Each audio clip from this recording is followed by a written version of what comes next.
কিমান সময় আছিল পইচা? 6,300 6,300 কি নাম তোমাৰ?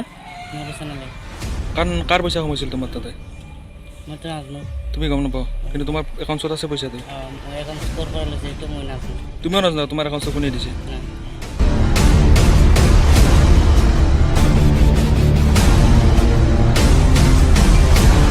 পুনৰ ছাত্ৰবৃত্তিৰ ধনক লৈ বৃহৎ কেলেংকাৰী সংঘটিত হ'ল বৰপেটা জিলাৰ সৰুক্ষেত্ৰীত।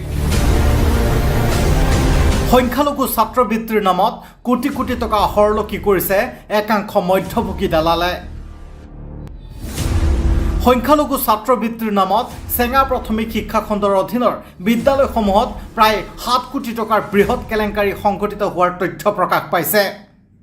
যে কোনোবাই হয়তো স্কলাৰশ্বিপৰ পইচা, জব কাৰ্ডৰ পইচা ওলাম বুলি কৈ মানে মহিলা দুজনী লৈ গৈছিলে, আৰু সেই মহিলা দুজনীক হয়তো কোনোবা সচেতন ব্যক্তিয়ে যিজন ব্যক্তি লৈ গৈছিলে পইচাখিনি মোকলাবৰ কাৰণে, আৰু সেই ব্যক্তি মহিলা দুজনীক সহকাৰে আৰু যিজনে লৈ গৈছিলে তেখেতক মানে থানাত গতাই দিছে বুলি সৰুক্ষেত্ৰীৰ চেংডিগাঁৱৰ জহুৰুদ্দিন আলীয়ে অঞ্চলটোৰ CSP সমূহৰ পৰিচালকৰ লগত পৰিকল্পনা কৰি বহু ভুৱা একাউণ্ট খুলি ছাত্ৰবৃত্তিৰ ধনসমূহ কৌশলেৰে সৰকাই নিয়ে।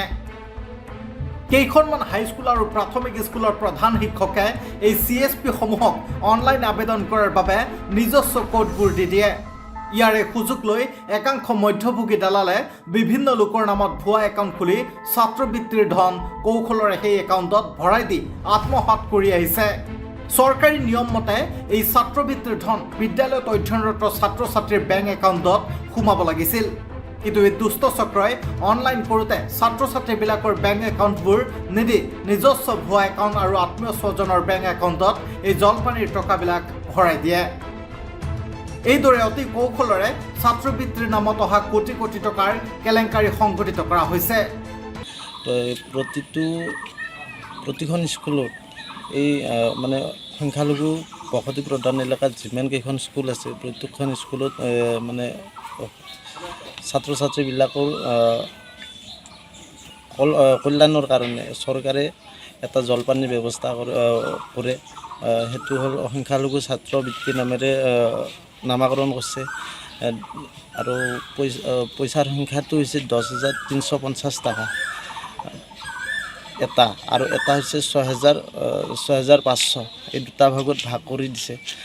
এই যি 10,350 টকা আছে, সেই 350 টকা এই পইচাটো কি কৰিছে, সংখ্যালঘু ছাত্ৰখিনিৰ নামখিনি ঠিকে থাকিল, কিন্তু একাউণ্ট নম্বৰবিলাক চব মানে কি এটা অনলাইন কৰা পাৰ্টি আৰু প্ৰধান শিক্ষক লগত CRCC-জন আৰু আমাৰ খণ্ড প্ৰাথমিক শিক্ষা বিষয়া, এই তিনিওজনে লগ হৈ এই গোটেই পইচাখিনি বেলেগ বেলেগ মানুহৰ একাউণ্টত ট্ৰেন্সফাৰ কৰি ল'লে, আৰু এটা দুষ্ট চক্ৰৰ জৰিয়তে বেংক আৰু CSPৰ পৰা এই গোটেই পইচাখিনি উঠাই লোৱাৰ ব্যৱস্থাটো কৰি অলৰেডি গোটেইখিনি পইচা মোটামুটি উলিয়াই লোৱা কাম শেষ হ'ল। এই কেলেংকাৰীৰ ফলত দুখীয়া ছাত্ৰ ছাত্ৰীবিলাক বঞ্চিত হ'বলগীয়া হৈছে।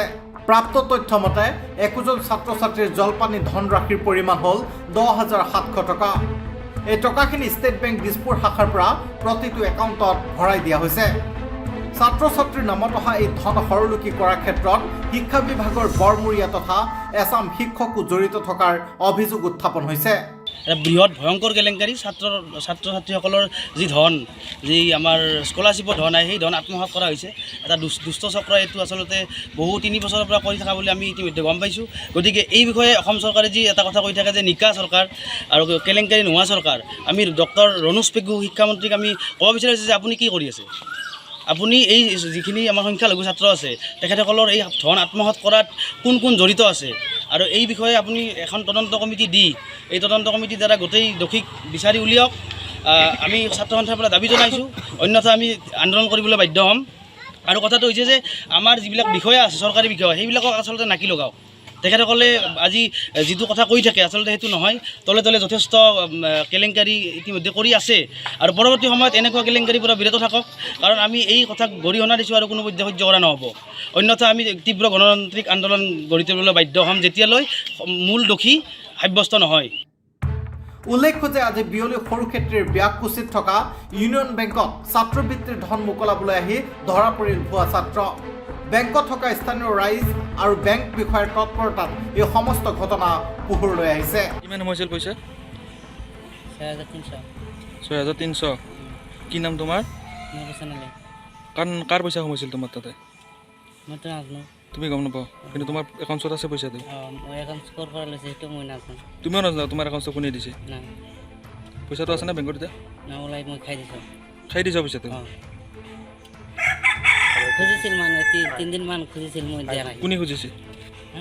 কোনে খুজিছে পইচাটো? পইচাটো খুজিছিল এই যে হেৰি মজনু। মজনুৰে তোমাৰ পইচাটো খুজিছিল? মজনুৰ কোন হয়?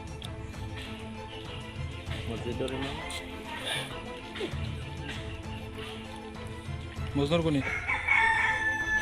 এই মোৰ গাঁৱৰে তোৰ গাঁও। পইচাটো খাই দিলা? খাই দিলোঁ।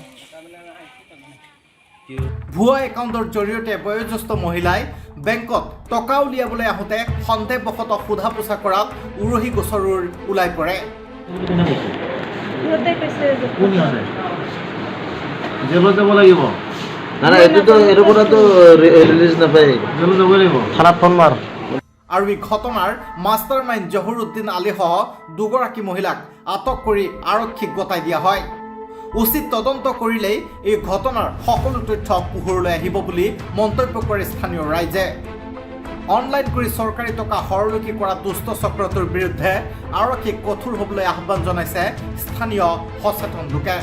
ইতিমধ্যে 3জন কৰায়ত্ব আমি কৰা বুলি শুনিছোঁ আৰু ধন্যবাদ জনাইছোঁ আৰক্ষীক। আৰু এই তদন্তটো অলপ জোৰদাৰ হ'ব লাগে আৰু আমি এই বিষয়ে আমাৰ উপায়ুক্ত মহোদয়, আমাৰ SP ছাৰক আমি অনুৰোধ জনাইছোঁ, আপোনালোকে হস্তক্ষেপ কৰি ঘটনাটো উচিত তদন্ত কৰি দোষীক তদন্তৰ আওতালৈ আনি কেনে উচিত শাস্তি দিয়াৰ ব্যৱস্থা কৰক। নহ'লে অনাগত দিনত এই চক্ৰটোৱে অনলাইনৰ জৰিয়তে অন্য চৰকাৰী ধন হস্তগত কৰাৰ সম্ভাৱনা অধিক। News desk report, news Bharati any.